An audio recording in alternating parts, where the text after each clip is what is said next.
Past 5 years, rain's been a major factor on pole day, but today the sun is bright, the skies are clear, and the only question left to be answered is, how fast can you run? Qualifying for a place, at least I know with who I race. How fast can you run? How fast can you run? Every May, the story starts on 16th Street. For almost a century, this has been the pinnacle of auto racing, where dreams become a milk-drenched reality and where hopes can disintegrate at over 200 miles an hour.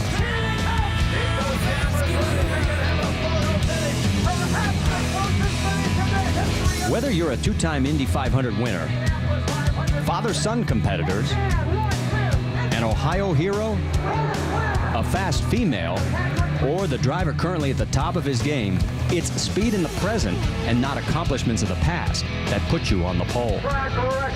Today, the challenge that is Indy begins. The first step toward claiming one of the most coveted titles in all of sport is starting from the pole and becoming the early favorite to win the 91st running of the Indianapolis 500. How fast can you run?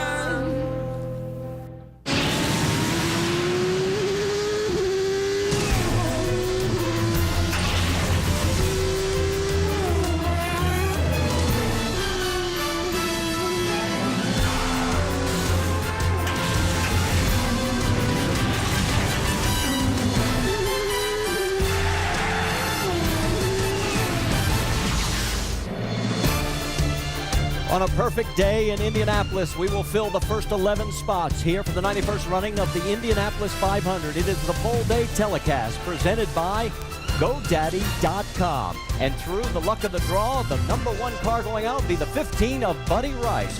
And let's go trackside for the instructions from President of the IRL, Brian Barnhart. All right, buddy, you got a good draw out of it. Good week of practice. Decent this morning as well. You got good track conditions. Pull right up on the racetrack here at the end of the pit wall. You can start your warm-up laps. Check your windsocks and flags. Pretty good tailwind down the front stretch right now, coming out of 4. Dennis is up at the north end. If he wants you to start the run, he'll wave the green flag second time by. 4 consecutive laps to completion. Yellow flag would wave off. You can come back on your own. It'd be your first attempt if you take the green flag. You guys got a good draw. You can go back, get through tech, get your car back, and have accessibility. Be ready to go for the rest of the afternoon. Give me 4 good ones, and let's have a fun day. So you heard the instructions from Brian Barnhart, and now it'll be Buddy Rice, the first to qualify to make the attempt. Now remember, under the new format, when, by the way, if you've been with us the last 2 years, we've never been able to do it the way it was originally designed back in 2005. Qualify 11 cars the first day, 11 the second day, and then next Saturday we'll qualify 11 more before we start the bumping process on Sunday, a week from tomorrow. I'm Marty Reed along with Scott Goodyear, and Rusty Wallace has joined us back in the booth. Couldn't stay away from all his speed, could you, partner? Well, I did a lot of stock car, come back to hang out with you guys for the Indianapolis 500. Well, I'll call it getting the band back together for the Indianapolis 500. Pretty excited about it, Marty. Scott, first man out. What are the butterflies like for Buddy Rice? Doesn't matter if you're the first man out or any time you go out for qualifying here at the Indianapolis 500, you just know that all the pressure is now on you. The team has done everything that they can do. The pressure's on the driver. You want 4 perfect laps. So Buddy pulls out onto the racetrack here, the 2.5-mile oval known as the Indianapolis Motor Speedway, his first attempt. Remember, under the new format, each car gets 3 attempts per day. So they can record this effort, then try 2 more times if they want to. When you mentioned about the pressure, you know, that does take a little bit of pressure off the drivers because they know if they do not get this right the first time, they still can accept the lap, go in there, put it in the books, know they're in the field, and then maybe wait for proper conditions for the remainder of the day and maybe take another hit at it. Remember, they have 2 more options, Rusty, something different than we've had here in the past. Well, Scott, Buddy Rice is really going to be feeling good right now. He's got a great draw. He's out the first car. Right now, this morning, the track conditions were 61 degrees outside air temperature. It's 74. It's only going to get hotter, so this is the best chance Buddy's got against his competition right now. This is a feather in his cap. He's got to be feeling good about this draw. Track temperature 107 degrees, and that's always a key factor. Now, this is the second of 2 warm-up laps, so this time by, he's going to get the green flag. And what you're trying to do now, guys, is you come out of turn 4, you're flat on the gas, and you're now starting to look at the windsock down the front stretch. You want to be flat going into 1, and your car will tell you whether or not it's willing to do it. Rusty, you know how tough qualifying is here. I'll tell you, when you come down the front straightaway at Indianapolis and barrel off into turn 1, it looks awful narrow, but as a driver, you know you got to keep it flat-footed. As you see him bottoming out just a little bit, that's okay. But right now, it can't upset the car. The big thing he's got to do is keep his foot in the throttle, and in his mind, he's going to know whether he can make it be a good run or not. In the final practice this morning, Buddy Rice, the 2004 winner here at Indianapolis, was the 13th quickest at 222.6 miles an hour. We're coming up on the end of his first lap. He's out of turn number 4. The clock will stop. We'll be able to give you an idea of just how fast he is as he crosses the yard of bricks for the first of 4 qualifying laps. 40.56 seconds. That's going to be about 221 miles an hour. 221 is probably not the lap he's looking for, Marty. I thought maybe he'd be up to 222.5, close to 223. It's going to take a little bit more, I believe, to make the top 11. And certainly, you talk about the temperatures, Rusty. You know, the day's only going to get a little bit warmer right now. Being the first couple of cars out is absolutely what you want to do. And in his situation now, he knows that if he goes out a little bit later, when the track gets a little bit warmer, he's only going to lose speed. Comes by this time 40.56 seconds. That lap at 221.868, so just a tick slower. Well, the good thing about this early draw, Marty, if he doesn't get the time he wants, he can withdraw this time, go back, get that thing through tech again, and get back in the line. Remember, folks, each car get 3 attempts per day, so Buddy's got more time than the rest of the guys got. You know, I spoke to some of those guys earlier today. They said, boy, we wish we could just find 2 or 3 miles an hour. We'd feel a lot more comfortable if that was the case. And as you mentioned, this speed won't be fast enough to be in the top 11 today, but, you know, if he does get bumped out, we've got tomorrow. Comes by the stripe for the third time, 40.60 seconds. That's 221.649 miles an hour. So that means he has decreased in speed again for the second consecutive lap. And that's what some of these people are talking about right now, because the tires are perfect when you go out. They get a little bit hot. They just start to go off as far as the grip level is concerned. Everybody expects to see their 4th lap a little bit slower than their first. And you also have to remember, he has options inside the car, the weight jacker and also the roll bar adjusters. He can manipulate the suspension on this car right now to try and make it work better as his run progresses. This is the hardest 4 laps ever to qualify. Every track we go to is always just generally 1 lap of qualifying, Marty. This is a total of 4.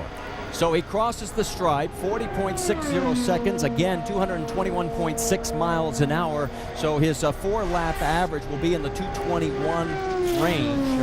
As you can see, there are the 4 laps, and there it is, 221.766 miles an hour. And if you want to make the top 11 based on the morning practices, you're going to have to turn 223 and change. So welcome to our home away from home for the next 3 weeks, and you actually can see that he's actually here live and in person. You've been chomping at the bit to get back here. Let's talk about this. This is a unique format like none other. No place in the world do we qualify like this, Marty. This is a really cool setup they got here in Indianapolis. A lot of thought been put into it, a lot of excitement and stuff like that. You know, one big story, though, I've been watching Team Penske, not really up to speed where I thought they would be. I talked to Roger Penske, said, look, we don't have the speed we're looking for, but wait till race time. And you never know what Hornish has got into him. One really cool thing, though, is that Danica Patrick, man, she was 2nd and 3rd in practice. She's looking really, really good right now. Yeah, she was 2nd quickest this morning, 3rd overall for the month. Legitimately, Scott, we have 17 to 18 cars that could make it into that top 11. And that's the neat thing about it. I think everybody here knows that they're going to have to go fast today to be inside that top 11. And you're right, there's 16, 17, 18 drivers and car combinations that have that opportunity. But you know something? I'll tell you one thing. There's a race here for the Indianapolis 500. There's also a race here to make sure that you're on the front row or on pole, because there's a $100,000 award that goes along with being on pole today, and you definitely want some bragging rights, Marty, to be able to do that. All right, let's go back out trackside because our second qualifier is already out on the track and getting ready to go, and we don't want to miss this run because it is the number 9 from Chip Ganassi's team. It is Scott Dixon. I tell you, Dixon has been really strong. We had a 227 lap out of him yesterday. He's been number 1 all week long. This guy's really strong. Jack, you got more? Yeah, Rusty, you know Chip Ganassi, he likes to motivate his drivers. Just before he pulled out, he leaned over to Scott Dixon and he told him, look, go out and set this thing on the pole. I don't think there's any team orders with this Target Chip Ganassi tandem of Dixon and coming forth a little bit later, Dan Weldon. All right, Jack, thanks. As we take a look, that is our lap tracker at the bottom of the screen there. As you can see, if he's above the white line, that's the number 15. That's compared to the speed, the 4-lap average of Buddy Rice. And Dixon at 0.4 of a second quicker through that first lap at 2:24.997. So that gives you an idea just how much faster he is than Buddy Rice. Well, I'll tell you, he's a lot faster than Buddy Rice, but I honestly expected more out of Dixon, Scott. I mean, 2:24.99.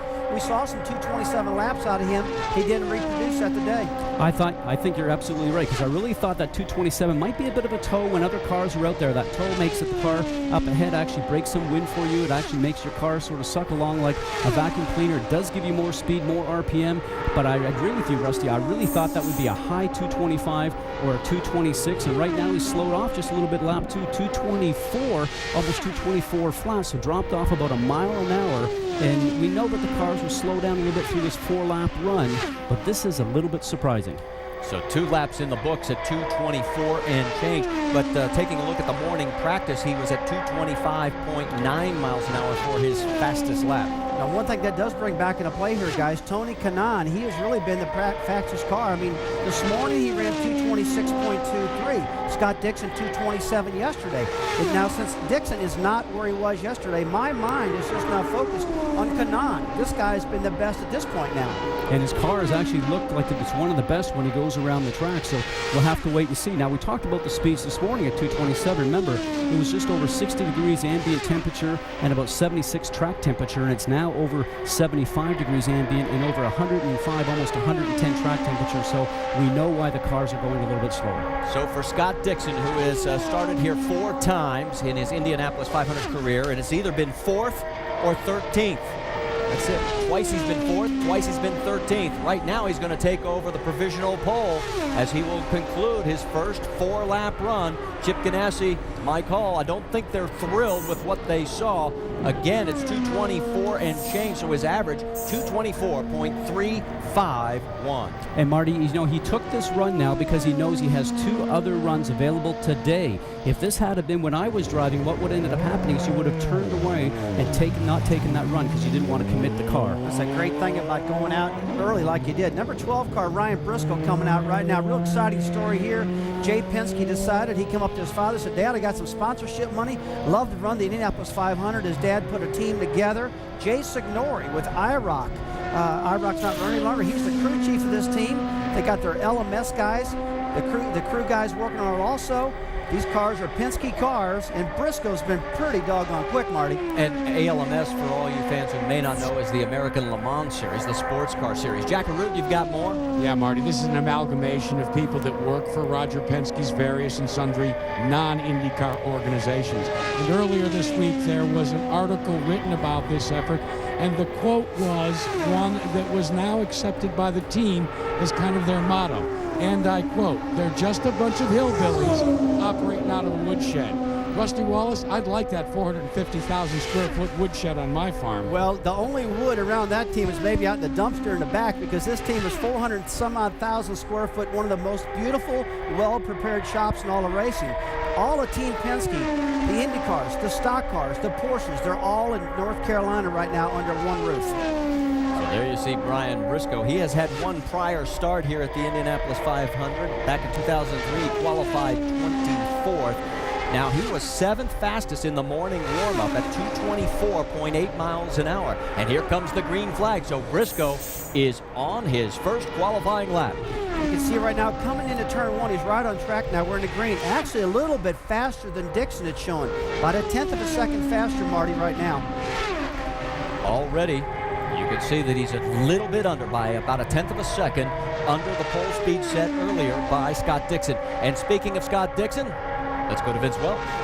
Scott, your first lap far and away the fastest. Did the car change in the balance over the final 3 laps? Yeah, just starting the run, I just knew I had a lot of understeer, and then going into one on the second lap after the tyres had sort of heated up, it just wouldn't take it anymore. So we had to lift actually on the last 3 laps, going into one, which took a ton of speed away. So we just need to work on the balance. Luckily enough, we're going to have another attempt.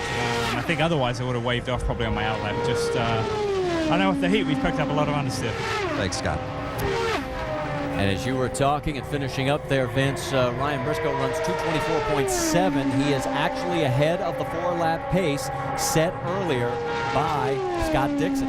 The interesting thing, the last time he was here for his one start here at Indianapolis, Marty, was when he was driving for the Target Chip Ganassi team. So I know it's early in the day, but the Penske machine satellite operation just might be knocking off his old employer. Well, it really will. It could. I mean, if you remember this yellow car from many years ago, Al Unser Jr. drove a yellow car for Team Penske to victory, Indianapolis 500. The number 12 that's on their car reminds me of his stock car team where Ryan Newman drives it. So a lot of familiarities here. This is a pretty exciting day for Team Penske to bring this yellow car out. And as you can see, he's really got this thing cooking right now. He's about a tenth and a half faster than his first lap. Ryan Briscoe, the lap tracker. Oh, it's getting awfully close, though, to that 4-lap average line of the number 9 of Scott Dixon. So it's obvious he's slowing down here in this lap. In fact, it's down to 3/100ths of a second difference that he is just under as we go into the final lap. He'd be fighting the same situation that Scott Dixon spoke about, because the hot track, the hot temperature is now making the car slide around a little bit more. You hope the engineers did the right adjustments on the car before you leave this operation to a point where you can go out there and make the car stick all the way around the turns. And if you've run out of options inside the cockpit with those weight jackers and the roll bar adjusters, you have no options left. You just try and drive it as hard as you can. The lap tracker shows he's having more difficulties in turns 3 and 4 than 1 and 2, and he's coming out of 4, Rusty, heading for the stripe. Well, one good thing about this, 224 and a half, something like that, this is definitely going to get him in the top 11 today. It's going to be close to see if he takes over the provisional pole. And the 4th lap, 224.139, and he does take over the number 1 spot by so close a margin, by literally just a tick. He is the current pole sitter, Ryan Briscoe. We're going to step aside for just a moment as we will be getting ready. There's the crew. They're kind of happy as they are sitting on pole after 3 cars have made qualifying attempts here at the Indianapolis Motor Speedway. And still to come, Dan Weldon. Yes, he's been the hot shoe so far in 4 races this year on tour. Of the Indianapolis 500 qualifying is presented by GoDaddy.com, world's #1 .com provider. Make your name with us.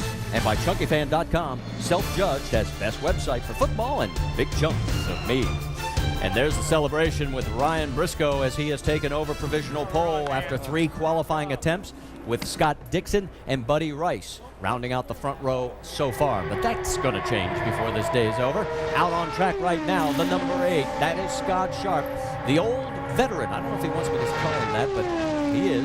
Scott's been around for a long time, Marty. He's a heck of a good driver. A lot of road course experience, stuff like that. Although we talked to Bobby Rahal, some of our folks did, and he said that, I wish I had better car for Scott. So we just haven't been able to get that car up to speed where we like to have it. It hasn't been as good as Danis's car or Tony Kanaan's car.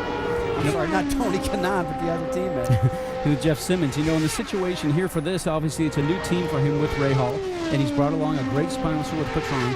But I think right now when he sits in the car, he knows that he's been on the front row here before because he qualified first in 2001 and fortunately did not get through turn 1, ended up having a crash. And this is a situation where he knows he just wants to get in the field because he's learned from that. The race is the most important. And you can see the red line on the lap tracker means he is well behind the pace set by Ryan Briscoe. Let's check in with Vince Welch. Well, Ryan, it's early in the day, but a great run for you. About where you were anticipating, assess where you're sitting right now with your time and speed. Yeah, it's more or less where we thought we'd run. I mean, we didn't know what the speeds were going to be because the conditions have been changing, but with the wind, I was really happy with the consistency there. I saw Dixon drop off a bit more, and I was a bit worried about it, but moved the bars a bit and kept it reasonably good. We heard Brian Barnhart mention the wind before Buddy Rice went out. How does the wind affect the car coming out of 4? Out of 4, it's easy. It's sort of out of 1 where we're picking up a lot of push, so just got to be careful down there. But Yeah, no, I was feeling pretty good out there. Yeah, nice return to the speedway for Ryan Briscoe. Marty? All right, thanks, Vince. And as you can see, Scott Sharp well behind by over a second as his 3 laps at 2:22, and that's what he has been practicing at most of the week. Well, he's been real consistent throughout the week. He just looks for a little more speed, but now his mind needs to change over to racing. If the car's 222 doesn't have the speed he wants, he's got to make sure the car handles good throughout the weekend so he can be real consistent at 500. Scott, I got a question for you. We're listening to Ryan Briscoe talk about how he kept the balance through qualifying. He was moving his bars. And that's exactly what we talked about before. The adjustments they have as a driver inside the cockpit with the weight jacker and the roll jacker, actually they can change the handling of the cars. He finishes his last lap here, a 4-run average. We're going to see what this is. Still a little quicker than the race, 2:22.498. But all those adjustments inside the car, Rusty, is what the IndyCar drivers have. And I know as a stock car driver, you guys don't have that, but a little bit different technology. So you see on the grid, the temporary grid, that the number 8 of Scott Sharp moves into the number 3 position, bumping Buddy Rice to inside of row number 2. Of course, we've got a lot more cars coming. In fact, here comes another contender for the pole, Dan Weldon. And he has been fast all week. In fact, he led practice the first 2 days. His teammate Scott Dixon led practice the last 2 days. But earlier this morning, guys, we saw Dan and Marco get into it a little bit out in the final practice. This is coming out of turn 4, and Marco had just been out in the racetrack, slowing obviously Dan up. You can see the hand gesture right there. I don't think he's asking, did you have a nice morning breakfast this morning? I think he was just a little bit troubled with that. You know, and the situation is that he's looking for speed because he thought he'd be the fastest Target Chip Ganassi car, but he's really actually been outshone the last couple of days by his teammate, Scott Dixon, Marty. Well, Scott, you can tell that these guys are really amped up. It's qualifying day. They want to get it going, and he was on a qualifying run. He caught Marco, and he's just upset. It's like he threw his hand up. What are you doing? What are you doing? Well, Marco's probably saying, well, I'm on a qualifying run, too. That's what I'm doing. And it just happens when the tension gets as high. You want to talk about tension, talk to Chip Ganassi. He has made no secret about it. He's more uptight and more focused on this than he is over on his Cup team. No offense to the NASCAR family, but his focus is entirely on Indianapolis, and they have said they will do whatever it takes, make as many runs as they have to. They want pole. Well, it's the biggest race of the year, the Indianapolis 500. I mean, nothing against any other race, but big day. And you can tell Chip's very, very amped up. Just like you said, I mean, he really wants his cars up front. The great thing about him qualifying this early, they're probably going to try to keep attempting this thing and get it quicker and quicker throughout the day. Well, one thing that's important, as a teammate right now, he knows the problems that Scott Dixon had when he was out on the track. So he would have heard that, talked to his engineer, Andy Brown, and they would come up with a plan to maybe make some adjustments on the car, some wing angle adjustments, tire pressure adjustments before the car goes out in the racetrack. Now, you saw right there that he gets faster in turns 1 and 2, and he's dropped off speed dramatically going into 3 and coming out of 4, Marty. Jack, you've got more on what's going on with the Ganassi fact, the Dan Weldon guys has already won the Indianapolis 500, but it was with Andretti Green Racing. And then last year, Dan Weldon moved over to Target Chip Ganassi and really insulted AGR by saying he thought he would have a better chance of winning races and winning championships. He came close in the chase for the championship, but came up short in the end. Since the get-go down at Homestead Miami Speedway, this guy has been motivated for, as you said earlier, Scott, the 2 races that exist in IndyCar competition. The race for the championship and the race to go back to victory lane in the Indianapolis 500. Jack, to accentuate that point, I mean, he led 148 laps last year in this race and looked like he was going to be on his way to victory. He looked like it, and then he ended up having a tire problem because we had actually a small puncture. But, you know, the thing that I think is different between the 2 power teams, as we're going to call them right now, with the red cars, being the Target Chip Ganassi's team that we're seeing Dan Weldon with right now, his number 10 machine, and the Penske team, is that Chip Ganassi has said there is no team orders, that if Scott Dixon was on the pole and Weldon was second, they can go out and take another run and try and knock their teammate off. And conversely, Penske has said if we are 1-2 on the grid, we're going as a team first, not as an individual driver scenario. So it'll be interesting to see how this day plays out, because right now, depending on what's going on with Weldon's run, none of those teams might not be on the pole. Well, Scott, right now, this has got to be really upsetting for Chip Ganassi. 2:23.51. This is not at all what he's looking for. Dixon's not where he wants to be. And all through practice, we saw these big numbers out of both these teams. The guy feeling really good right now is probably Ryan Briscoe. You're looking at 2:24.4. Now, here's a guy, single car operation, not a single car, but probably the only time he's going to run all year long, guys, the Indianapolis 500. He's really got to be feeling good. Now, they can pull these cars out of line and try again, but it's only going to get hotter throughout the day. Coming to the stripe, this will conclude the 4-lap run for Dan Weldon, and it will not be good enough to take over the pole. Again, another lap at 2:23 and change. That puts him on the outside of row number 1. So the satellite team from Team Penske, Ryan Briscoe, is currently on pole. But remember, with this new format, each car has 2 more attempts. This day is far from over. Back at our Indianapolis 500 Pole Day telecast presented by GoDaddy.com. On the track right now is Ed Carpenter, who has been surprisingly fast this month of May. Carpenter in his first lap, 222.4 miles an hour. Let's talk to Dan Weldon. Vince?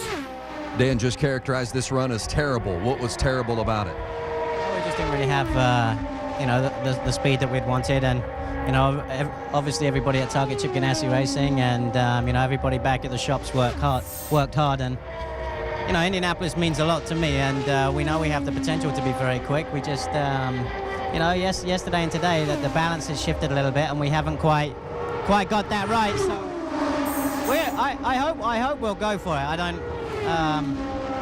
don't think anybody in the team deserves to settle for where we're at right now. So we're just we're going to come back out and try and lay one down. The nice thing is you get 3 attempts if you so choose today. Do you envision using all 3 of those attempts to get to a pole position or a better position? Listen, you know me. I'm not gonna take that time. There's no way. I'll be arguing with my boss if he thinks I am after the hard work we've all put in. So we need to come out and think about what we're trying to achieve in terms of balance and make sure we do it. Marty? All right, thanks, Vince. And obviously you get the determination from Dan Weldon, and that permeates throughout the team. I don't think he's even going to have an argument, guys, when he goes to Chip.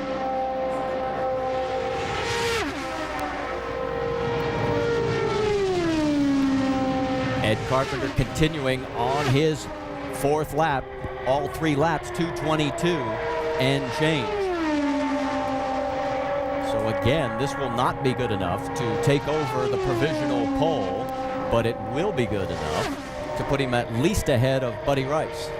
He was 26 years old, and he finished 11th here in 05 and 06. And we'll see where he turns out on qualifying today, because 12th was his best qualifying so far for the Indianapolis 500, Marty. And you see that he moves to the inside of row number 2, currently ahead of Scott Sharp and Buddy Rice, but behind Ryan Briscoe, Scott Dixon, and Dan Weldon, who temporarily make up the front row here at Indy. And as we get ready out on the track, as the cool-down lap continues for Ed Carpenter, ladies and gentlemen, if you have never been to the Indianapolis Motor Speedway, you may not know this guy sitting next to me, but this is a living legend, Tom Carnegie. For 61 years, starting in 1946, you've been the voice down there trackside on the public address system, and you announced your retirement after last year, which disappointed all of us. Well, I appreciate the compliment. But last year was such a great race. Everything was, everybody when they left the arena was high on the success of it. And I thought, well, that's a good time to say goodbye. Have you missed it? Oh, yes, definitely. I have not missed getting out here at 8 o'clock in the morning and leaving at 6:30 every day. It's been a very leisurely month for Tom Carnegie. You have been at every one of these races except 29. I mean, we're in the 91st. That's a record. I mean, that is a true record. Yeah, Would you do us a favor, for all those fans at home that have never been here and heard that booming baritone voice, will you call this next run with me? Yeah, who is it? Well, I think it's going to be Anthony Foyt IV. And isn't that appropriate? Yes. That is, because A.J. Foyt celebrating his 50th year at Indianapolis just a few days ago, and then to have A.J. the Fourth arrive, and here he is, and the green flag is out. Foyt into turn number 1, staying on the inside of the oval, swings to the outside in the short chute, already out of turn number 2 and down the long backstretch. On the course is A.J. Foyt IV. This youngster with the Foyt name, one of our favorites here at Indianapolis. And now into turn number 3. Safely through turn number 3. Short chute, north end of the track. Out of the fourth end, and here he comes. Into turn number 1. Watching closely the Vision Racing entry, Ed Carpenter. And it's 221.632 miles an hour. Halfway, but down the backstretch, into the third turn, hugging to the outside, cuts down into third turn, short chute, north end of the track. Turn number 4 already. And here he comes to the start-finish line, the famous Yard of Bricks at the world's most famous racetrack. Now in turn number 3, or lap number 3. And the pace still up, 221.486 miles an hour. Short chute coming at you down the backstretch. The golf course behind, and here he comes, north end of the track. And this time, we could be completing lap number 3. And 1 lap to go in the qualification run. Here he is, 1 lap to go. White flag goes out, and Marty, everyone is excited about this young fella and doing great this year in the early running of the Indy Racing League. 221.460 miles an hour. And that's the speed average generally of the qualification run of Indianapolis' own Ed Carpenter. And now here he is coming to the checkered flag. And there he is. The flag is out. And the qualification run is complete. So for A.J. Foyt the fourth, will get his 4-lap average, and it'll be in the 221.467 range. You see where that puts him on the inside of row number 3. And Tom, you've just made my month of May. And his 61 years, folks, I guarantee you that is, would you say it for me? A new track record. And it will never, ever be broken. I guarantee you that. We'll be back with more from Indianapolis. Thanks, Tom. Love you.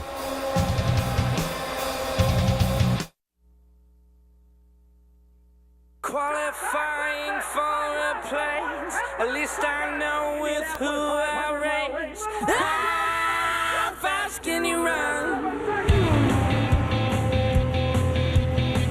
And so far, the fastest runner has been Ryan Briscoe at 224.410 miles an hour on the track right now here at Indianapolis Motor Speedway. Koski Matsuura.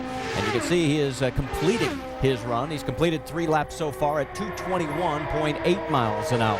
This run looks very similar to Buddy Rice's run, Marty. He just real consistent, just doesn't have the speed there.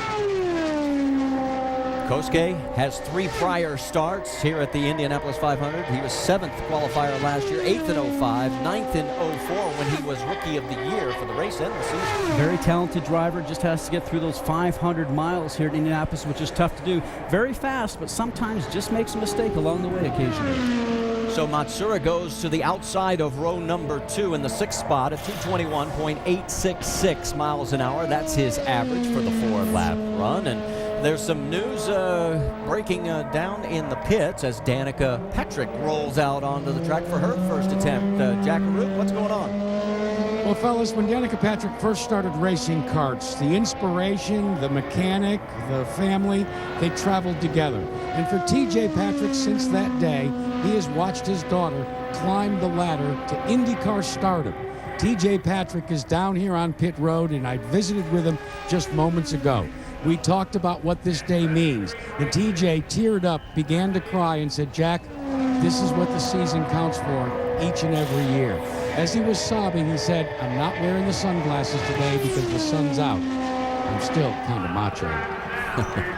It is an emotional place. And you were talking about hearing Tom Carnegie's voice, Scott Goodyear. You know, it was very emotional for me because I've heard his voice for so many years, even before I got here, when I used to come to the Indianapolis Speedway as a boy and just sort of hang out and watch these races. And it was just so neat to be able to have him here in studio and call that in what really is his last time. And I'll make no bones about it. I'm sitting here with tears in my eyes. It was amazing. It was a pretty emotional day.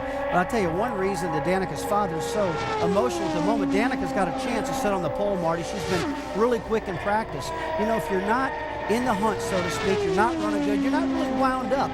But he is emotional and wound up because she's been so strong. I'm really looking forward to this first lap out of her because she's been great. Look at her car pushing 230 miles an hour down her front straightaway. 229 and some speed. We'll see what she's got here in this first lap. As she continues through the short chute, through turn 2. Danica Patrick, of course, has started twice here at Indianapolis. Shook the world back 2 years ago when she led 19 laps on her way to a 4th place finish.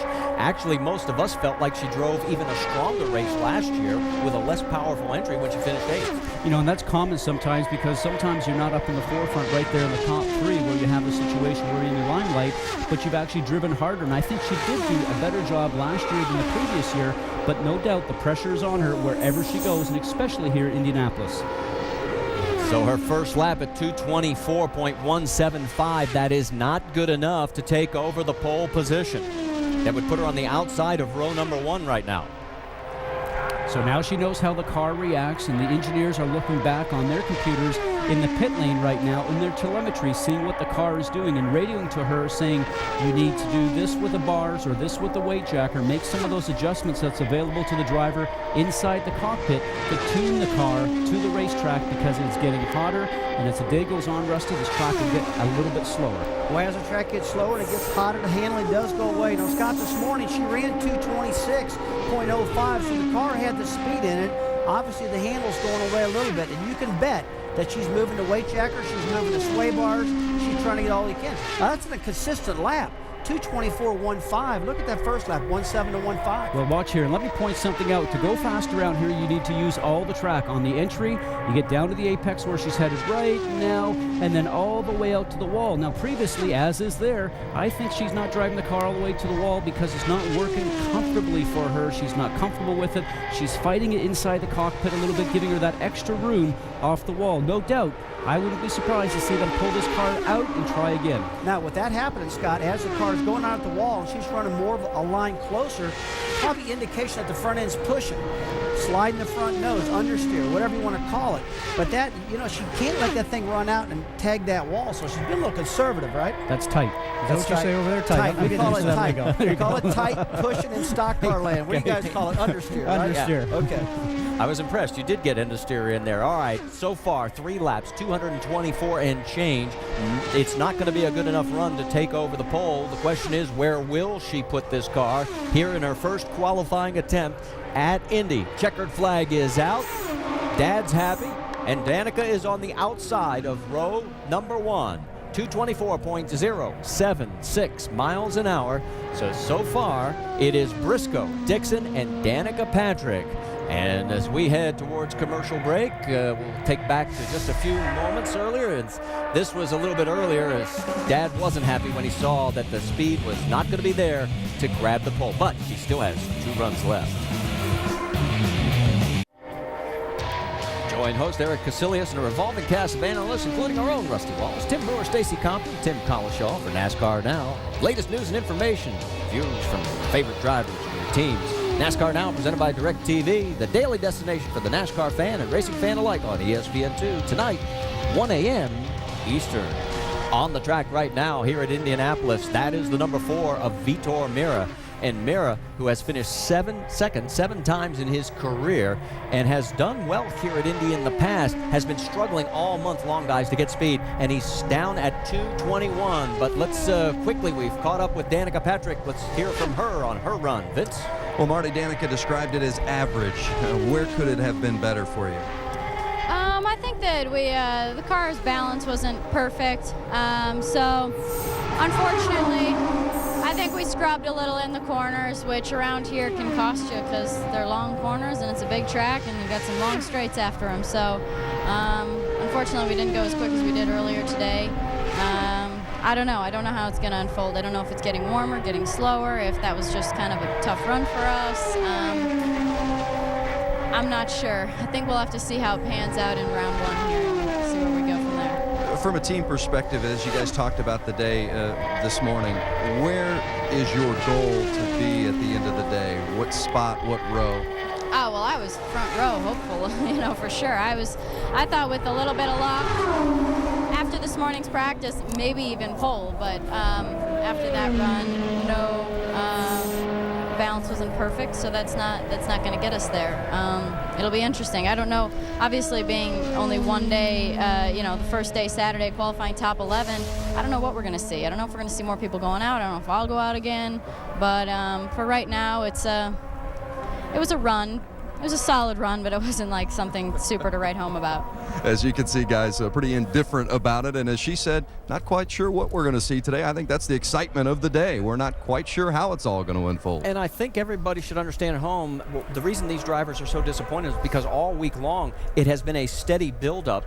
And now, as Vitor Meira has waved off his run, these drivers are realizing, the temperature has come up a little warmer than they anticipated, and we're not quite getting the speed. But they'll find it before day's end. Stay with us. Back here at the Indianapolis Motor Speedway, and the 2005 pole sitter Tony Kanaan is on track. And look at lap tracker as he finishes his first lap. Kanaan goes 224.793, which would be good enough if he can sustain that. He is well ahead of Ryan Briscoe's current pole pace. Well, Marty, compared to everybody else, this car is making some big horsepower down the back straightaway. Look at that lap tracker climbing from turn 2 down the back straightaway up to turn 3. That thing is really honking. And all week long, we've said Kanaan's going to be pretty quick. I talked to Roger Penske. I said, who do you think's got the car to beat? He says, Tony Kanaan. Kanaan was fastest this morning in the last practice, 226.2 miles an hour. There's Michael Andretti, team owner. And yes, Michael will be going out a little bit later. And right now, he is about a tenth of a second ahead of Ryan Briscoe's pace. His second lap comes in. And again, he continues on a pace that will put him on provisional pole. Another lap at 224.7. Jack, you've got more on Tony? Well, yeah, actually, this team took good advantage of the early morning practice session. And what they were trying to do is not get caught up in a draft. They wanted to try and figure out what this wind that is pushing the cars down into turn number 1 was going to do to the balance of the car. Scott Goodyear, you know that this is the worst case scenario in terms of qualifying to have a tailwind going into turn number 1. Because it will get your attention. Jack, you're absolutely right, because what you want here is usually a crosswind that goes across the racetrack. It's easier to deal with because you don't have to worry about it pushing you into turn 1. We've talked about people saying that the car is pushing coming out of 1, and that's because the wind is sort of behind them. But, Tony Kanaan also benefits from getting the information from Danica Patrick, because that's a teammate car that was just out, and they understand some more types of things to do to Tony's car before he took the green flag, Marty, and this has probably helped him. And you realize in turns 3 and 4, you see that he sort of falls off a little bit. That's because he's going into the wind. Here he comes to take the checkered flag. Do we have a new pole sitter? Tony Kanaan. The 4-lap average comes in, and Kanaan will move to pole as he goes 224.4 miles an hour on that last lap, and his new average puts him on pole in front of Ryan Briscoe and Scott Dixon.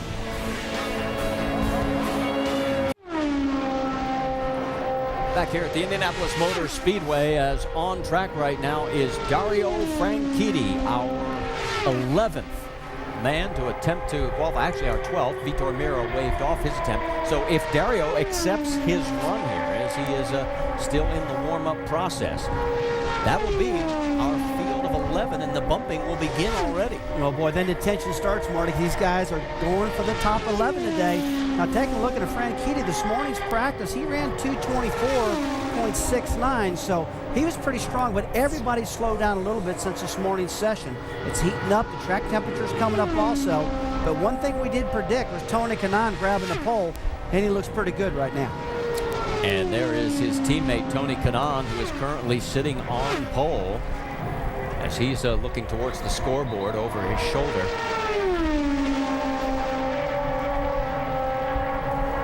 Jack, you've got more on Tony Kanaan? Yeah, one of the requirements to being part of Andretti Green Racing is a certain level of driver selflessness.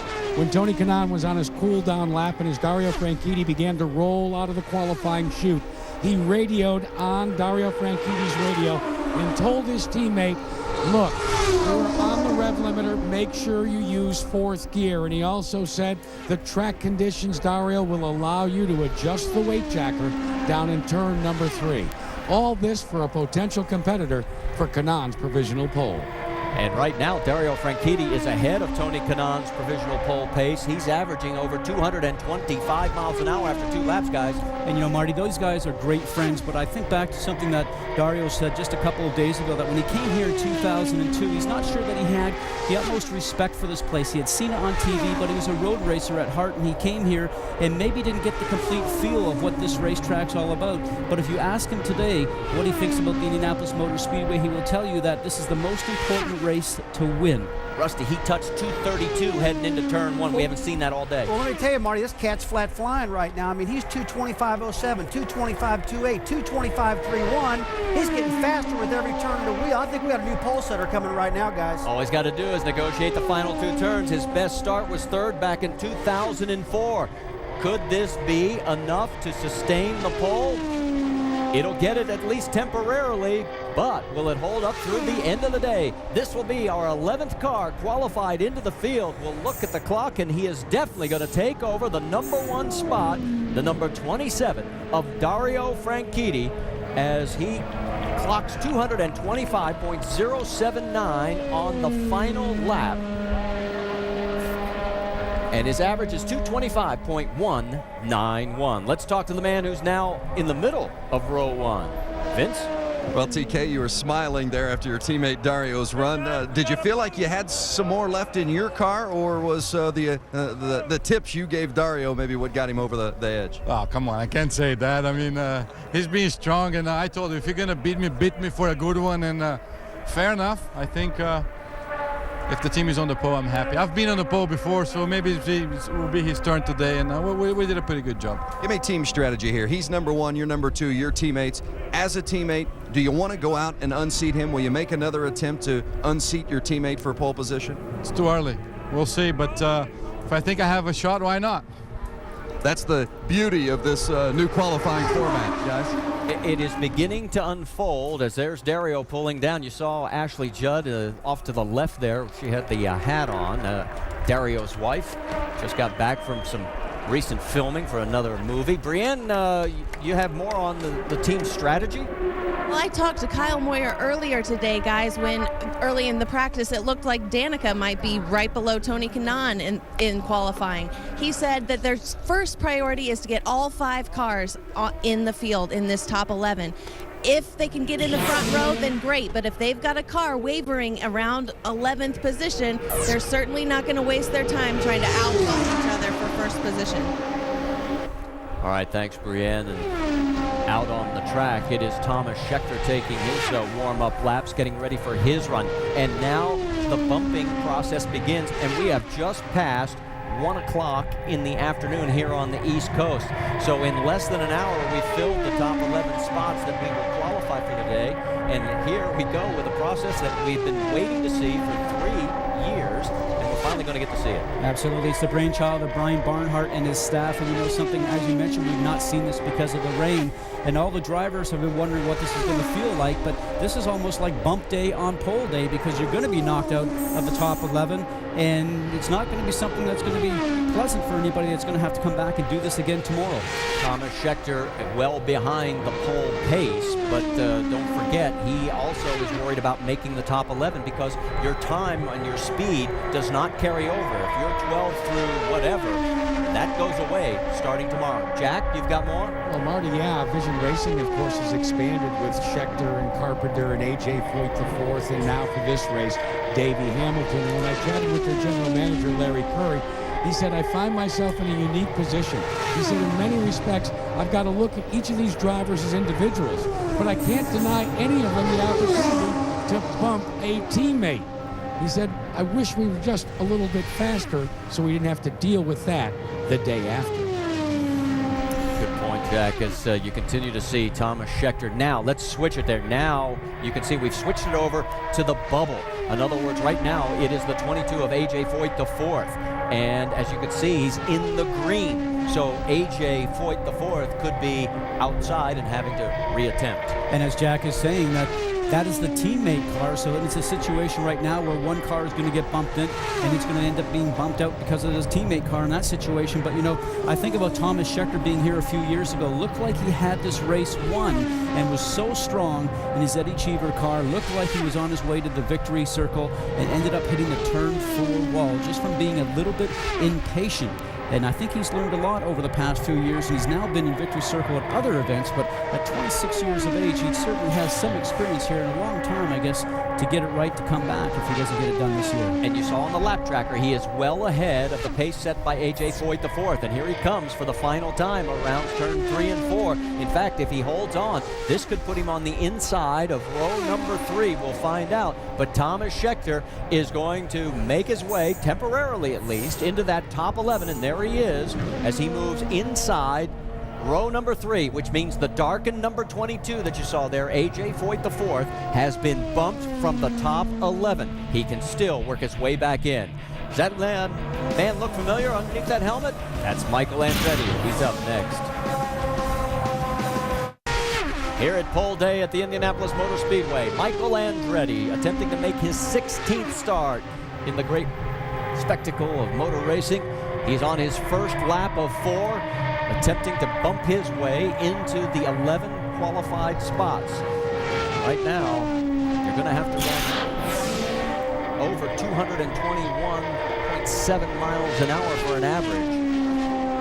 As Michael comes by the front stretch and the yard of bricks for the first time. We'll see if he's got the horses, as his first lap is 222.569. That would be good enough. Remember last year, he wasn't talked about a lot throughout the month of May because he didn't really seem to have the speed out of the car for the first week or so, and even in warm-ups leading up to the race. But he certainly was there, as we saw from that great finish last year at the end. And I think that's really what he's focusing on right now. He may not be up there where his teammates are, is getting the raw speed out of the car in the quest for the pole, but certainly he knows that he has the ability to understand how this race unfolds, guys. And I think that's what he's really counting on, to see if he can be a contender at the end of the day. Well, you know he's got the car to get the, he's got the team. 222.52, pretty consistent on that second lap from the first lap. But what I was about to say, guys, here's a guy who only comes back and runs one race a year, the Indianapolis 500. Ran it last time, ran it this time. That's going to be tough compared to Franchitti and guys like that. Okay, I'm going to take you back to a conversation you and I had the other day standing on the inside of turn 1. I took you out beside the wall. The cars are going by at 227, 228 miles an hour, and the look on your face was like, wow. So when you talked about it, now I had a conversation with you. I said, Rusty, would you ever go back driving? And you go, you know something? I don't know if I could come back and do it because I just think I'd be too slow right now. I feel the same way.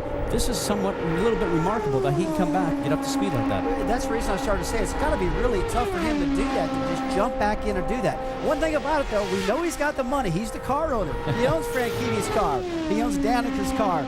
So it is cool seeing him back running this. Well, right now, as he comes by for the final time, it looks like Buddy Rice is going to be now bumped from the top 11. A.J. Foyt the fourth has already been ousted. Michael's been at 222 and change for his 3 prior laps, and it looks like he is as smooth as he has been on the prior 3. Here he comes down the front straightaway, checkered flag in hand. We'll get the numbers, and we'll find out where Michael Andretti, he actually got quicker on that fast lap, 223.1. That moves him to the inside of row number 3, the 8th position. And one thing I liked about the way this was looking, Scott, was that he's getting faster in lap 3 and lap 4. Obviously, he's working the weight jackers, he's working the sway bars, he's making that car handle and getting it better from what it was the first and second lap. As you can see, lap 4 is the quickest, as you mentioned, too, and that's sort of the neat thing about it because he was picking up speed. So Buddy Rice has now been bumped from the field of 11, and this was just a few moments ago while Michael Andretti was out on his qualifying run. Elio Castroneves was in the tech line getting ready to take his run, and he has climbed out. What is going on, Jackaroo? Well, let's ask him as he makes the long walk back to the Team Penske garage. Elio, is this a little Texas Hold'em? Honestly, I had no idea. I was like ready to go the run, and they said like out. I guess I just answered the order. So let's see what we're planning. But for sure, it's going to be tough. We're going to continue working. Describe the emotional feeling that you have when you're instructed to exit the car just 30 seconds before going out. Oh, it's you know, a little emotion goes through, which is natural. I mean, we're human beings. As soon as you get out of the car, you try to understand, and then later on just go back and go through the same thing. So it's going to be interesting. Obviously, we know what we have, and I guess you're right. Let's see if we're bluffing or we're going to be a good one. Fellas, I think we're going to wait for the river card a little bit later today in this particular scenario, but I also talked to Tim Cindric and asked him why, and he said the track conditions are not conducive. We don't want to waste one of our 3 attempts. Well, and plus, they haven't had the speed like they had last year here. Well, right now they figured out they don't have enough bullets in the barrel right now to compete the way they need to compete, so Cindric made a smart move. They know what the setup is, and they know what the track conditions doing from most people, what their comments are having after getting out of the cars, the rest of the drivers. And so I said, hey, we can't compete. Let's bring it back in. Let's change the springs. Let's change the wings. Let's change whatever we're going to change to make this hot run a little quicker. See Jeff Simmons out on the track right now as he gets ready and has started his first effort here to make the 11. Remember, we'll put 11 in the show today, 11 more tomorrow, and then round out the field of 33 next Saturday before bump day a week from tomorrow. And Marty, he's really a young man. He's done so well in other forms of motorsport. He's 30 years of age. He's actually had 2 starts here at the Indianapolis 500. And, you know, he's such a great spokesman for ethanol that I think Rajal's got a great driver underneath him right here. And I think with all the experience they have within that team, hopefully he'll get a chance to finish this race strong and continue learning. His first lap at 222.9 miles an hour would be good enough to put him on the inside of row number 3, which would mean if he holds on to this, Koski Matsura would be bumped from the field. He comes by for the second time. As he comes by, let's go down trackside to Vince Welch. Well, Michael, you got faster on the last 2 laps. Were you making adjustments with the car, or explain exactly what was going on there? Yeah, I was. I actually started the run going by what the other guys were saying, and I think when I did that, it made it wasn't the right thing to do. So then I went back the other way, and for whatever reason, my car was different than theirs, and so then it was better the last 2 laps. How has the track changed since you were out there in the morning session? I didn't run this morning. That was the first time I ran all day, so can't tell you that. You happy with the speed that you put up?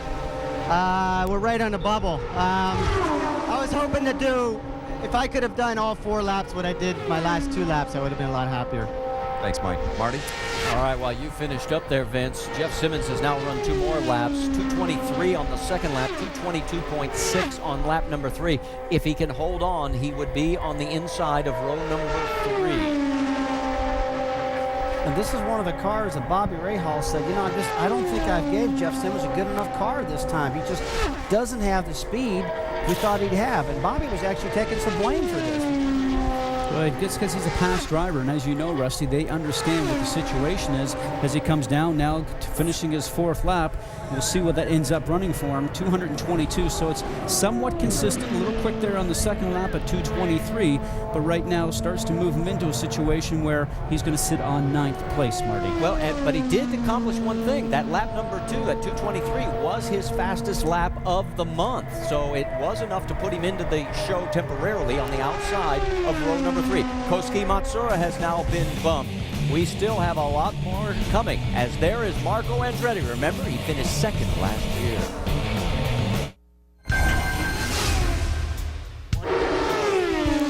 Last year's Indianapolis 500. Remember this exciting drama? Sam Hornish tried to duck under. Marco Andretti slammed the door, and then on the last lap down the home stretch, never been done before. The final lap pass, Sam Hornish beats Marco Andretti in the 2nd closest finish ever. And there is Sam getting the explanation from Tim Cindric. They have yet to take their first attempt, but there is Marco Andretti. He has already completed his first lap at 223.3 miles an hour. If he holds on, that would be good enough to put him into the top 11. Well, definitely not the lap he's wanting, though, because his teammate, Franchitti, at 225.19, Marco, feels as though he's got the same car, same engine, same combination, a couple miles an hour off. That's got to be a little bit disappointing. You know, when I think about Marco Andretti, I think that last year he came here 19 years old as a rookie. Amazing when you think about it. In our era, most of the time when you're 18, 19, 20 years old, you're just finishing go-kart racing, and he'd already been driving cars for a couple of years. He comes to the Indianapolis 500 at the age of 19. He's only 20, and he's back here this year. And you talk to him, you know the disappointment he has for finishing second. I've lived that, Rusty. He has an opportunity, obviously, to go ahead and correct that because he's got to have a long career here at Indy. Well, one of the most talented young guys I've ever seen in my life. I watched him last year at Serious Point just scream around that racetrack, did some incredible things, and now he's got a real consistent run going on right now. I'd like to be a little quicker for him, though. Second lap at 2:23. You saw Sam Hornish and his wife Crystal sitting in the golf cart. No, he's not going to try and qualify the golf cart, I guarantee you. We've just been given word that he is not going to make a qualifying attempt just like his teammate, Helio Castroneves. So Team Penske is basically saying, Uncle, here in the heat of the day as it begins to build. Well, all throughout this week, everybody said we'll probably go to about 1:45 to 1:15. It depends on where the sun is and how much it beats down on the racetrack. You know, we're just looking at a note a minute ago. We've actually gone from 107 to 115 track temperature, so the track is getting hotter. The cars are going to push a little bit more. The cars are going to go a little bit slower. We might see tapering off here in qualifying, guys. Here comes the checkered flag for Marco Andretti, and another lap at 223 and change. His four-lap average, 223.299. That will put him on the inside of row number 3, and now Scott Sharp has been bumped from the top 11. Marty, another indication these guys are really working the weight jackers and sway bars because he kept getting faster and faster. That generally wouldn't happen. You'd think he'd slow up a little bit. So as he has his cool-down lap, that means that Ed Carpenter now sits on the number 11 spot at 222.685 miles an hour. He could be the next victim. Let's find out what's going on in Team Penske's camp, Jack Arute. Well, Sam, there's some strategy that seems to be developing. You talked to Tim Cindric, and now you're following suit with your teammate Helio Castroneves. Yeah, we've just kind of decided that we're not quite ready to go right now, and want to wait and see how some other things shake out, and make a good decision about what time we need to go. But we're just going to wait it out a little bit and see where we're at. Throughout the course of this season, preparations for this Indy 500, the red cars from Team Penske have not really been as dominating or domineering as they have been in past years. Have you been able to put your finger on that? We haven't been that quick this month, but, what you've seen a lot lately is a lot of guys out there in the last hour of the day just trying to find a draft and, put a big number up on the board where we're trying not to get caught up in any of that. Last year, for whatever reason, we had hit the nail right on the head as far as the setup to go along with the tires. This year, it's taken us a little bit longer to get where we need to be, but, we feel like we're pretty good in race setup, but, we're not going to find that out for sure until race day, so we'll just play the game right now and see where we need to be for qualifying and, try to wait it out. We just witnessed Marco Andretti in your pass to win your first Indy 500 1 year ago. What are your thoughts now, a year later? I'm still pretty happy about it. It was a great day for us and the whole Team Penske crew. But if we ever do it again, hopefully it won't be that close. But then again, we'll take it however we can get it. Well, Vince, he's happy. The guy you're with last year wasn't quite so happy, was he? No, and I don't get the feeling that he's all that pleased right now, Marco Andretti. What you think of the run? You guys said on the radio, way to work the tools. So you were obviously working in the car during that run. Yeah, no, it was an easy one. I mean, we went out with a pretty big amount of understeer, and but the back end wasn't where I needed it to be either. So it's hard to help the understeer in the car when you're worried about the back end. So I was hanging on for dear life. We're not quick enough, but I guess as long as I think we'll get it in today, that's all I really care about. The Penske guys have decided not to go out right now, feeling though the temperature's up a little too high. You ran in the morning practice. How has the track changed since? Pretty dramatically. I mean, I think when it's cooler, it's a lot of front grip, so it's very, very loose this morning, and then now we made some things to help the looseness, and then now as the track changed, we had too much understeer, but no, I mean, not bad for the NYSC boys. We'll be there. I didn't come here for the pole. Marco Andretti after his qualifying run, and currently, guys, right now he sits 7th. All right, if you're wondering why the track is quiet, it's because no one has presented. So that means there's a break in the line in the qualifying order. You can tell we've got crystal clear skies, no chance of rain, but if some weird quirk would happen, you only get guaranteed one attempt. So everybody's been offered that attempt. So if it would stop right now, the pole would be set. But we've got a lot more coming because it's 6 o'clock tonight when the gun sounds, and I guarantee you that final hour especially is going to be something to watch. Here's our provisional front row. It is Andretti Green teammates Dario Franchitti, Tony Kanaan, and then Ryan Briscoe. That's the front row right now. Can Dario hold on? Well, I think he will for a while, but Tony Kanaan may come back for another stab at it. Steady as I quicken pace, then I'm wide open. How fast can you run? How fast you have to run right now if you want the pole is better than 225.191 miles an hour. The greatest spectacle in racing. Saturday qualifying for the 91st Indianapolis 500 continues on ABC and ESPN2. Indianapolis 500 qualifying time trials telecast presented by GoDaddy.com today at 3 Eastern on ABC and 6 Eastern on ESPN2. You can see that the line is empty, so that means the track is yellow right now. They're doing an inspection, and then they will open it for practice until another car presents itself for a qualifying attempt. You say you're a little bit confused about how qualifying works here at Indianapolis? Well, let's go to school. Qualifying 101 with Dan Weldon. He should know.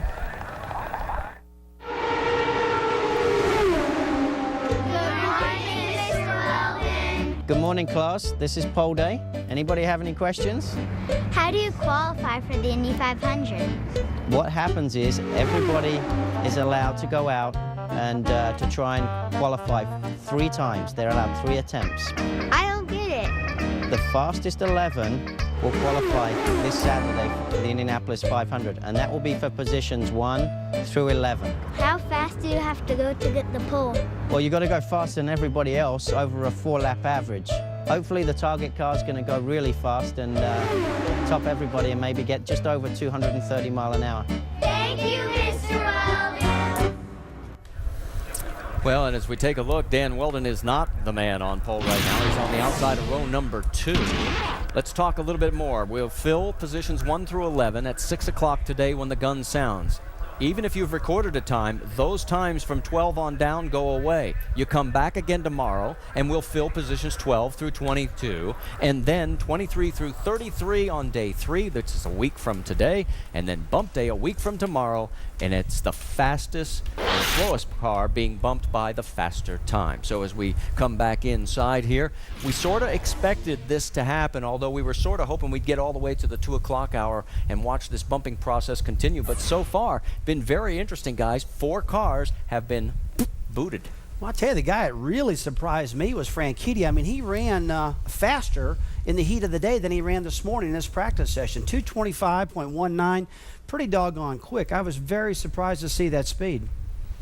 What was your biggest impression? I think the impressive thing for me really was Briscoe. I mean, here's a guy that has not been driving these types of cars, the single-seater cars. Yes, he's running the American Le Mans Series cars. He's got a great satellite operation from Penske, but he comes out of here and just no practice whatsoever really much this week and runs as fast as he does. I think he's going to be a real threat come race time because he really understands about going long distances in race cars. Well, let's go back and take a look at the man you were talking about, Dario Franchitti. Let's show you his run in case you're just tuning in and are wondering why is Dario on pole. Well, this is the reason. And you're right, Rusty. His practice speed this morning in the final session was 224.6, and he averaged over 225, and that's an average of 4 laps. Well, I tell you, it was just an amazing run for Dario under the conditions. I mean, he's really got this car balanced very well. You know, I was impressed the other day talking to him and Tony Kanaan. Those two are really big buddies. They share a lot of information. They talk a lot. And I really liked how they talk so much, and you can tell the way they ran. And they're very much friends because they teamed up with Brian Herta to actually win the American Le Mans Series race at Sebring earlier this year. So great continuity there in that team. So as he came across to get the checkered flag, if you missed the interview, let's take you back to that moment when he had a chance to talk with Vince Welch right after the run. Well, Dario, congratulations. Fastest so far. TK gave you some instructions or some tips there as you were going out for your warm-up. How much did that help? That helped a lot. TK and I have been working really closely all month, along with our other teammates, but TK and I have just been doing runs one after the other. And he told me about the track conditions, which was really helpful. We had to make some adjustments throughout the run, but you know, I hope it stands up. It's got a really good look there, the 27 first, the 11 second, but if it doesn't, at least Andretti Green is in the fight, you know, and that comes down to a lot of hard work from all the guys back at the shop and all the guys working on the cars, and it's good to see. Did you feel like you left anything out there, or did you get everything there was to get out of it? That was about it. The setup that's on the car, the conditions, that was all she had, so I'm pretty happy right now. Congratulations. Thank you. Probably one of the biggest surprises is Chip Ganassi's team as well. They are 4th and 6th right now in the qualifying order, and they led the practice sessions. Dan Weldon the first 2 days, Scott Dixon the last 2 days. You guys are surprised? Well, we haven't seen the last of them yet, Marty, that's for sure. Chip Ganassi is not going to take this. They're going to roll those cars back through and take another reattempt. They're going to work the wings. They're going to work everything, gear ratios, whatever it takes to get those cars up front, because Ganassi wants his pole real bad. We've seen some 227s. I think they can do it again late today. I absolutely agree. And you know something, they're not going to sit back and just take this because they want to be in the front row. And their goal has been to be on pole. There's no doubt about it. The drivers have said, you know, if we're on pole, Chip will allow us to even go bump each other off pole to take a shot at it. Well, that's not their problem right now. The problem is everybody else that seems to have found speed because they've been fastest all week. Maybe somebody's been sitting back because they've got some work to do. Well, we saw a picture of Chip Ganassi. Let's go talk to him. Vince Welch. Well, Chip, 4th and 6th, and Rusty Wallace, Scott Goodyear up in the booth just saying there's no way Chip Ganassi is going to settle for 4th and 6th. Do you concur? Well, Rusty knows me very well, I would say. What was your impression of the runs, and why do you believe that you didn't get the speed that you were expecting? Yeah, you know, I mean, all week I think on in a given condition we were as good as anybody, but you know, the conditions were changing fast there around noon to about 1:30 now, and we just got caught out basically. But you know, we as a backstop, we know the rules are in place to put the target team back where we were the previous week. Most of the practice sessions this week have been run in that heat. I mean, it's been hot here in Indianapolis. It was much cooler in that first hour of practice. Do you feel like maybe the cars are going to adjust better to the more extreme heat as the afternoon wears on? Well, obviously some other teams have figured that out, and we just have to do that. And we have the people to do it. We have the resources to do it, and we're going to work on it this afternoon when it cools down about 4 or 5 o'clock. I'm sure you can look for some fireworks. Now, of course, everybody talks about the Ganassi team and the Penske team, the two dominant teams in the series. Were you surprised that the Penske guys pulled out a line and didn't at least make one qualifying attempt earlier today? I am a little surprised at that, and I really don't understand that. But I can tell you that you know, I'm sure Roger's got something up his sleeve as well, and we'll have to wait and see. And what kind of speed do you think could be put up? When you guys talked about your projected pole speeds from your two drivers, what were you looking at today? Yeah, I don't know. I mean, I thought we were good for a high 224, low 225. I didn't think that was out of the question this morning, so I was, quite frankly, a little surprised. But like I said, we'll get Target back up there where we need to be. Thanks a lot, Chip. Vince, I got a question to ask Rusty's you. got a question for you. Yes, Rusty. Yeah, I'd like to know if Chip thinks it's going to be quicker around 5:30 or 6 o'clock than it was at 9 o'clock this morning, because it's pretty cool. Do you think he can make adjustments and get the car quicker at that later time of the day? Because it was pretty good this morning. Rusty makes the comment that at 5 o'clock, as you mentioned, maybe get back out, it's going to be cooler, similar to what it was this morning, and the speeds weren't up this morning as many would have anticipated. Actually, the fastest speeds have been posted in the heat. That's the fastest speeds today have been posted in the heat. That's correct. I will say, however, that it's not a big secret that when it's cooler, it's faster. So I mean, we weren't. If you're set up for that, then you should very well be faster against someone in the heat.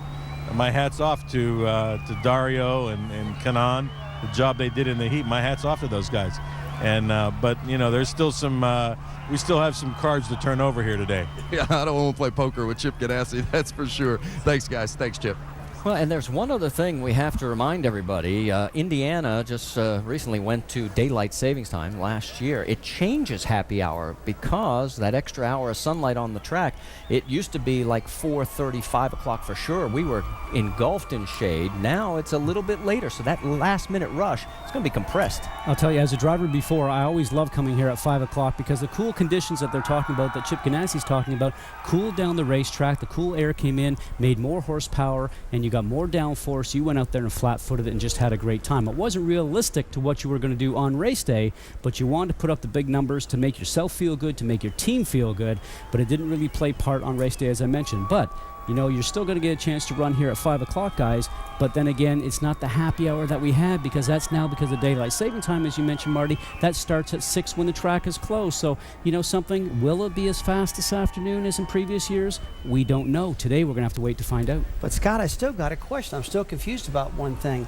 This morning, it was 61 degrees. We had a track temperature of 76. How in the world can they run quicker at 5:30 or 6 o'clock if everything's going to be hotter? I don't expect it to be as cool as it was this morning. And the track temperature will be up because the sun is beating down the racetrack, so there's lots of options there. But so many opportunities in these race cars to change things. Other people have figured it out, and that's what Chip Ganassi's saying, guys, is that, you know something? We know we can do it. We have the resources to do it. The engineers are there, and I guarantee you there's big meetings going on back in Gasoline Hour right now in those garages, looking at those computer screens saying, we got to figure this out because somebody now is outsmarting us. Let me give you some perspective on this. The 4-lap average turned in by Dario Franchitti at 2:25 and change. That would be the 13th fastest speed of the month. That's what your point is. They're going to figure this out. It's going to get faster. You don't want to miss this when it comes time to the end of the day. Well, there's one thing that's pretty clear is that we've seen some 227s out of Scott Dixon, guys like that. I don't think we're going to see numbers like that. What we have seen out of him this morning was 225.9. We didn't see nothing like that at about 12:20 when he went out. So I'm still confused a little bit about this thing. I've been here many, many times. I've led a lot of laps here, had 3 second-place finishes, and I know all the racetracks we go to, Scott and Marty, this baby here will eat your lunch, and it'll confuse the heck out of you. Okay, and you think about a long-distance race here over the distance that you drive or that we do in 500 miles. How much does that car change? You're out there and you're thinking, man, I'm having a great day today. 25 minutes later, it's like, I hope this race is over because I'm having a difficult time with this thing. Jack, you want to weigh in on this? Yeah, let me see if I can help our buddy Rusty Wallace. Rusty, you know when you guys are out qualifying, you're always looking for cloud cover, right? Well, there isn't any cloud cover today, but what happens usually, and I say usually, here at the Indianapolis Motor Speedway, because there are grandstands that circle the entire 5/8 mile front straightaway, when the sun sets a little lower, it creates what I like to call an artificial cloud. It may only cool the track temperature by 1 or 2 degrees, but a lot of the veterans here have always told me that that can make a difference. Well, I would never argue that point because there's a lot of veterans at this racetrack, and the cloud cover he's talking about, there's definitely a lot to that. I guess I'm just getting a little confused about the track temperature and the ambient outside air temperature. You know, things are a little bit different, Scott. We got ethanol this year. That's a little different. There's some changes in there. I mean, the horsepower's just been a little bit different. I don't think that's much different. I want to tell you a quick little story, though. I remember when the first test was here, Dale Earnhardt Sr. came here, and he tested for the first day. And he turned around at the end of the day, he said, you know what? I've heard these single-seat guys talk about this year after year, about how the track changes, and I thought they were just a bunch of babies driving around this race course.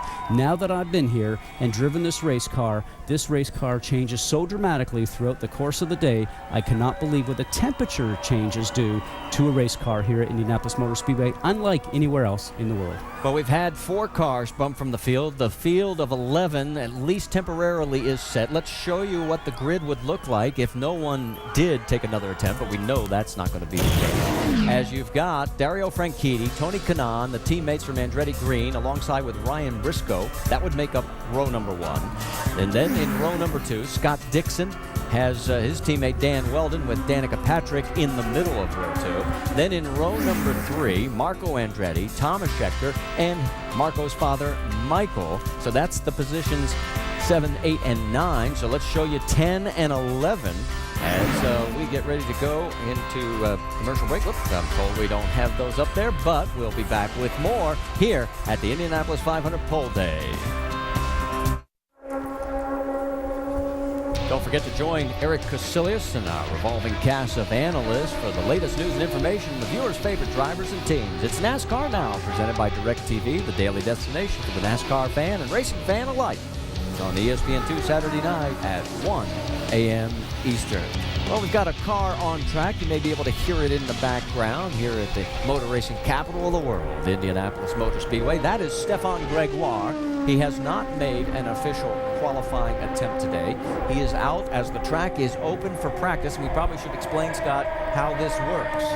What they're doing right now is going out there and trying to get an understanding about the car itself. They're going to make some tire pressure changes, some wing changes, make some spring and shock changes, trying to bring the car up to speed. Now, he may not be working on a qualifying setup right now because it's the heat of the day, Rusty. This is a great opportunity in time to maybe put some laps on the car to figure out what the car might be doing at race time, because we would have started the race at this time on race day, and the conditions might just be like this with the sun beating down the racetrack. And so they're logging some information to get up to speed to sort of understand what the car will be doing. Well, this is a free open practice session, and it doesn't appear he's going to be a day one qualifier. It looks like he'll go out tomorrow, and I would say since this is an open test, the conditions are very close to what it's going to be tomorrow, Scott. You're absolutely right.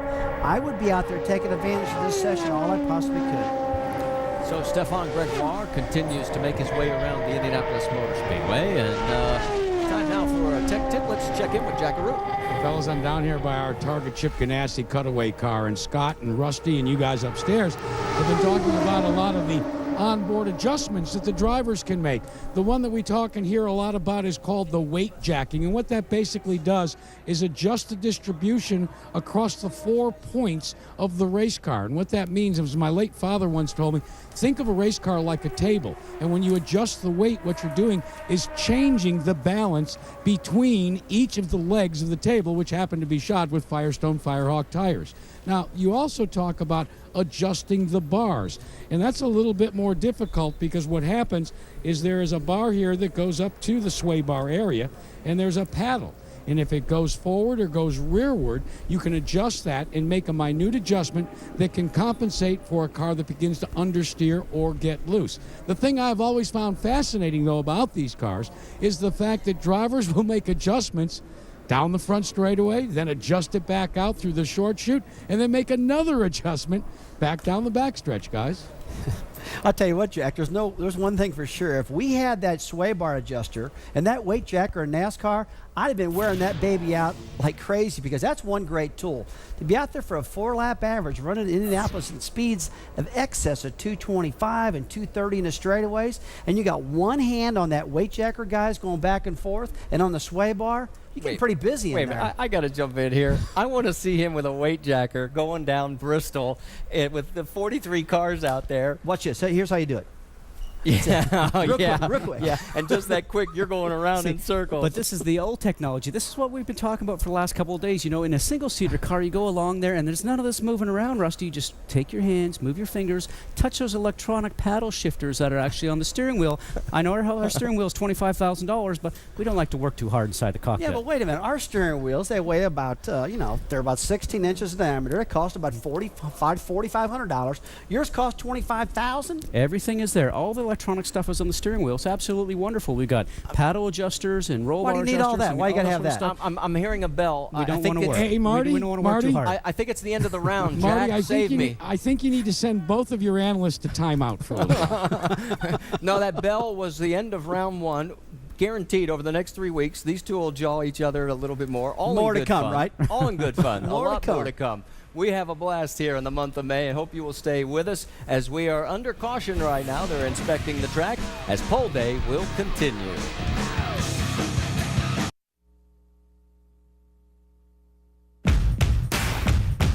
I am Indy.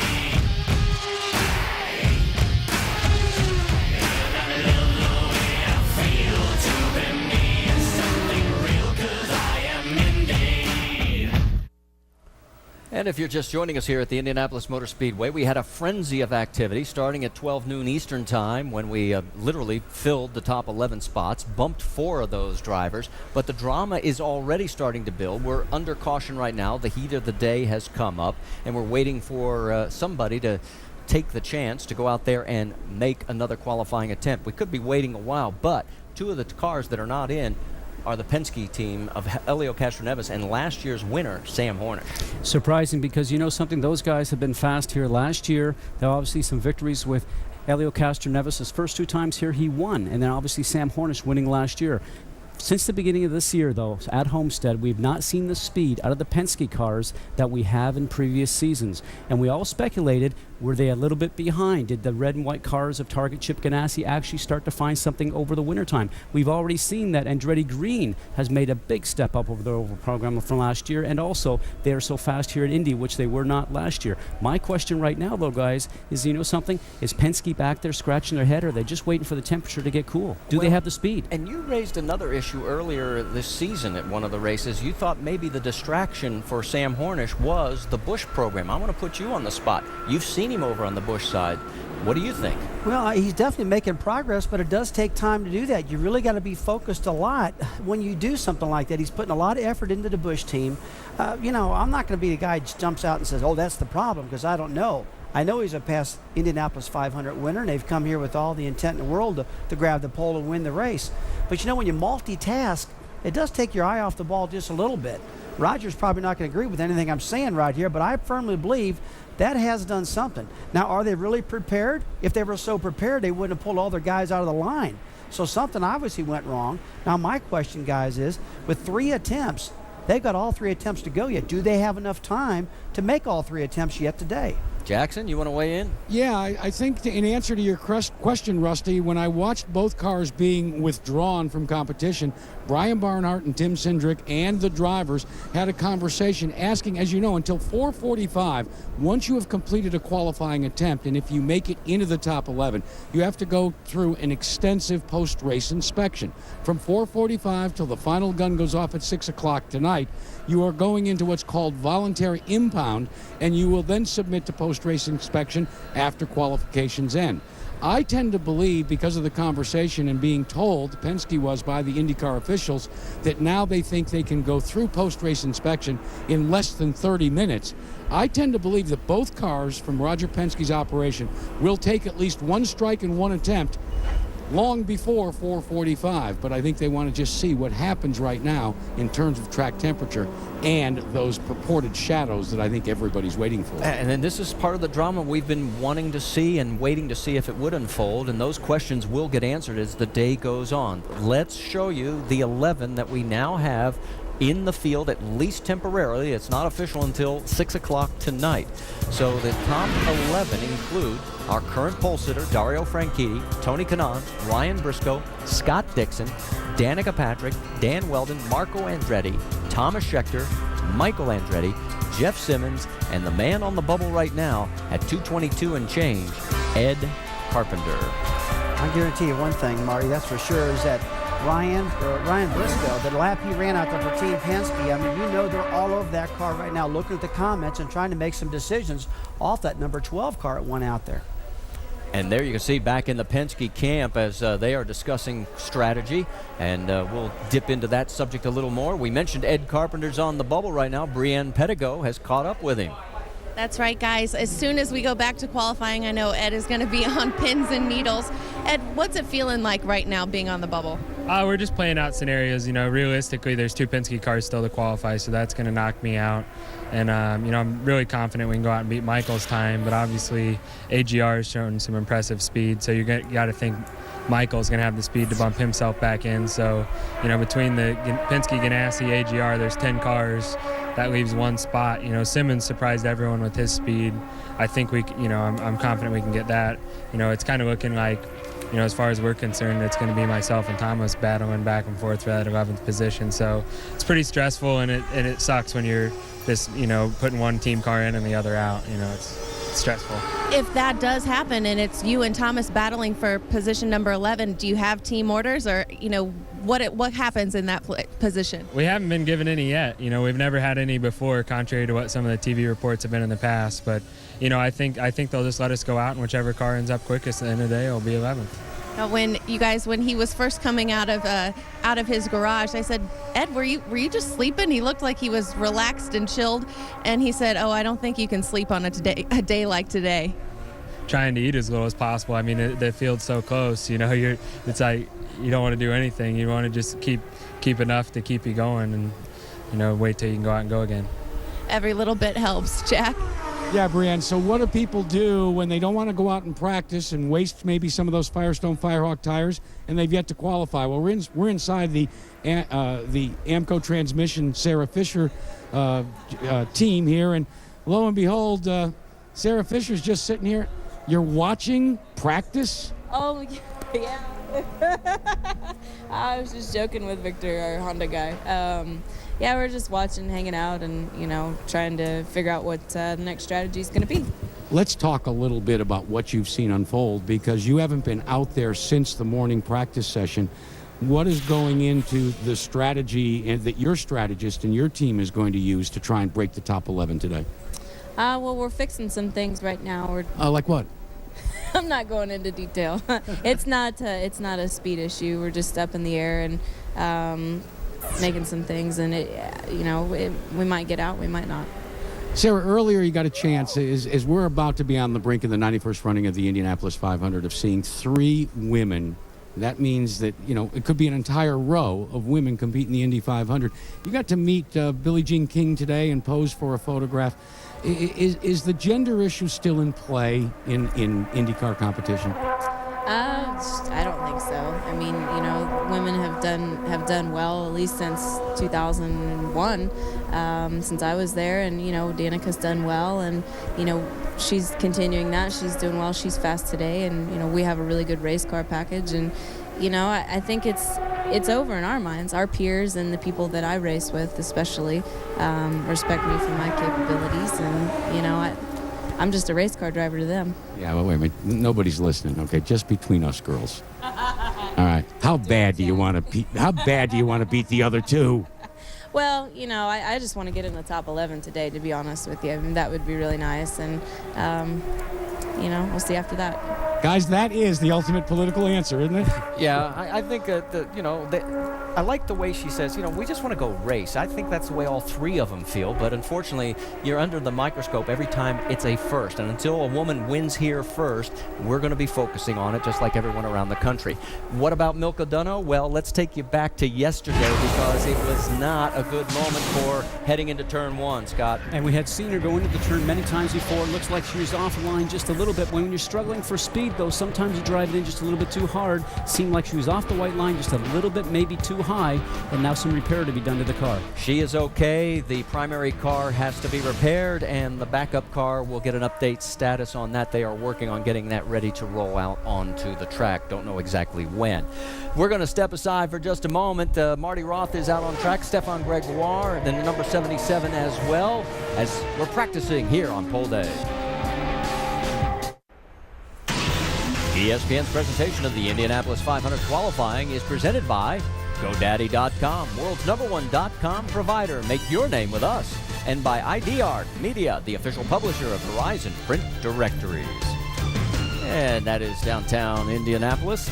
A little bit to the west is the Indianapolis Motor Speedway, and we are practicing right now as no one is willing to battle the heat here at the Indianapolis Motor Speedway, but a happy man right now and probably a little nervous is Kim Green, part of Andretti Green Racing. Vince Welch is with him. Well, Kim just said, yeah, if we could just get a big thunderstorm to move through. I don't think that's happening. There's not a single cloud in the sky. You've got the top 2 spots. You've got 5 in the top 11, Kim. But you said it's just the first quarter. You expect a lot more to play out today. What do you expect to happen here as the day goes on? Well, I mean, we're back inside, obviously, looking at our playbooks. I think we're going to have to defend our position. Certainly very proud of everybody up to this point. Having all 5 cars actually in the top 11, I think we're only tentatively in there for a bit. A couple of Penske cars haven't run yet. I'm sure there's a couple of Ganassi drivers think they can go quicker, and in all fairness, I think several of our drivers think they can go a little quicker. So we're going through tech, putting all of our cars through the tech so they're actually officially qualified, check things over, put a plan together and go back out when it gets a little cooler. I wish it was over. Praying for rain right now, but I can't see a cloud in the sky. Fantastic for the fans. They should be in a great afternoon going on. We saw TK bowing to Dario as Dario rolled his car in, and with the heat, a lot of people expected the speeds to get slower, but actually Dario ran his really in the hottest part of the day that we've experienced so far. What do you attribute that to? He did. He's got a great sense of the grip level of the race car, He ran some very, very quick times yesterday afternoon in the heat of the day, so I felt good about his opportunity today. I think perhaps he had his gearing a little bit better than Tony, so I think both of those guys were as quick as each other. And I don't think Tony wants to knock Dario off the pole, but if somebody goes out there and goes quicker, I know those guys want to go back out. And what will satisfy you in regards to those two guys? Front row, is the front row still good enough, or does it need to be the top two positions? Well, we'll talk about it. Obviously, we've got an owner driver and two other owners, and obviously drivers that have been a big part of our family for a long time. So we're going to have a chat about it. I know that those guys want that pole position badly, and so I think you'll see us sitting out there ready to have a run. Which of your other three drivers, Marco, Danica, and Michael, do you feel like are capable of making the biggest jump from their current position? Well, I think that Danica had just wasn't the best run. The car wasn't quite there, so that one's a tough one because she's in a solid position. I think she's safe in the top 11 today, so that's a tough call as to what we do there. I think Marco and Michael would still like to improve their race cars. It's quite possible they're going to have to anyway to get back into the 11. Definitely Michael's right there on the edge. He's not been happy the last couple of days, but I think we've found the direction we need to be going, and there's going to be an opportunity for him to get out and do some more running, so I'm pretty confident. He's such a wily veteran, I'm sure that we can get it back in the 11. Yeah, thanks for the insight, Kim. Appreciate it. Thanks a lot. Marty? And as we get ready to go here, don't go away because we'll set the stage for what will happen when we come back on ABC at 3 o'clock. Stay with us.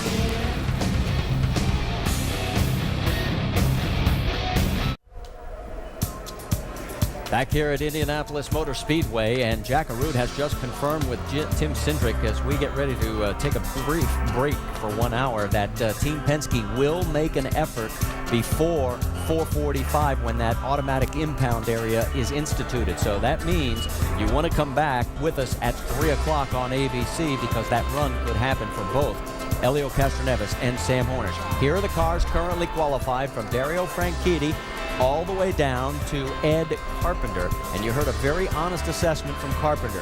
He feels like they're going to have to fight and scratch and claw between he and his Thomas Scheckter teammate in the number 8 spot to hang on to that top 11 positions. Quick comments, guys. I think this is going to be a great shootout. Oh, this is going to be a shootout. Come back at 3 o'clock because everybody's going to go back out, and that's when the big numbers are going to come up. I really believe that. Kim Green said it best. You know something, guys? We've got half the field right now thinks they can go faster. That says it all. Yeah. So you'll get ready as there is Marco Andretti pulling back into tech. Tune in at 3 o'clock as Indianapolis 500 Pole Day will continue over on ABC. This has been a presentation of ESPN, the worldwide leader in sports. Coming up next, it's LPGA's Michelob Ultra Open. We'll see you at 3 o'clock on ABC.